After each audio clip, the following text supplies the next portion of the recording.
This is Frank Gillard at General Bradley's headquarters. East and West have met. At 20 minutes to 5 on Wednesday afternoon, April the 25th, 1945, American troops made contact with Soviet elements of Marshal Konyev's 1st Ukrainian Army Group near the German town of Torgau on the Elbe. This is the news for which the whole Allied world has been waiting. The forces of liberation have joined hands.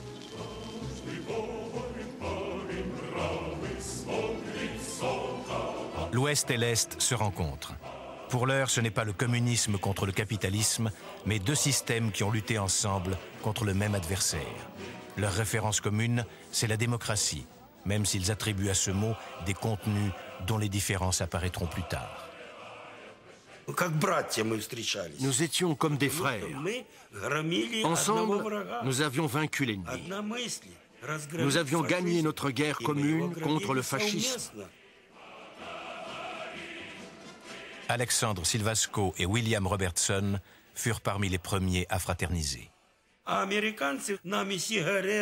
Les Américains nous ont donné des cigarettes, et de la nourriture, et même des montres en souvenir.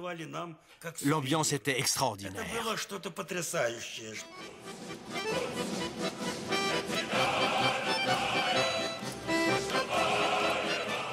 You must understand, we weren't able to really communicate with them except in sign language and. Nous ne pouvions pas vraiment communiquer avec eux seulement par des signes. C'est pourquoi nous avons fait ces gestes.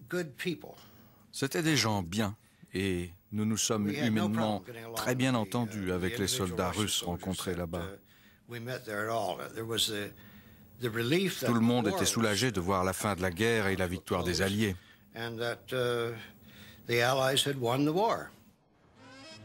Nous étions profondément heureux de nous trouver là, d'être toujours vivants. La photo de Silvasco et de Robertson fait le tour du monde. Leur rencontre sur les bords de l'Elbe symbolise pour des millions de personnes l'espoir d'une paix durable cette fois. Was the growing struggle between two great powers to shape the post-war world. Soviet Russia was expansively stabbing westward, knifing into nations left empty by war.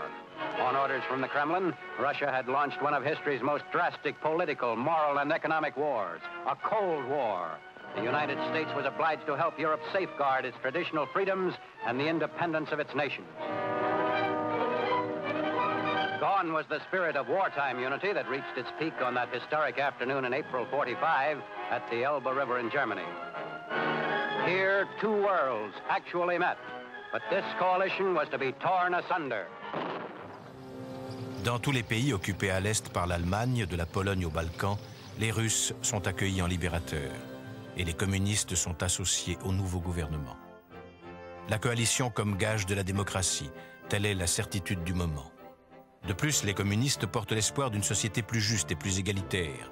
Ce sont eux qui promettent la liberté des terres aux paysans et la propriété des moyens de production. En vertu de cela, les communistes détiennent des positions clés. De fait, ils imposent au printemps 1946, comme ici en Pologne, la fusion avec les socialistes et commencent à se débarrasser des libéraux. Installés à la justice et à l'intérieur, ils ne se privent pas d'abuser de leurs avantages politiques.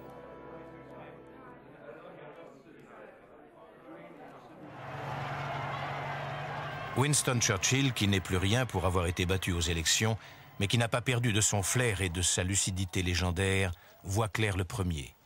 Anticipant sur la suite du processus, il lance une formule qui fera fortune, le rideau de fer. Avec le discours de Fulton, s'ouvre l'ère du doute.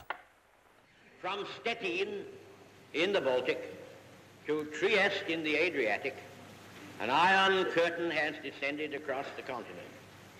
Behind that line lie all the capitals of the ancient states of Central and Eastern Europe. Warsaw, Berlin, Prague, Budapest. All these famous cities and the populations around them lie in what I must call the Soviet sphere. Churchill a deviné la méthode adoptée par les communistes, qu'on appellera plus tard la stratégie du salami.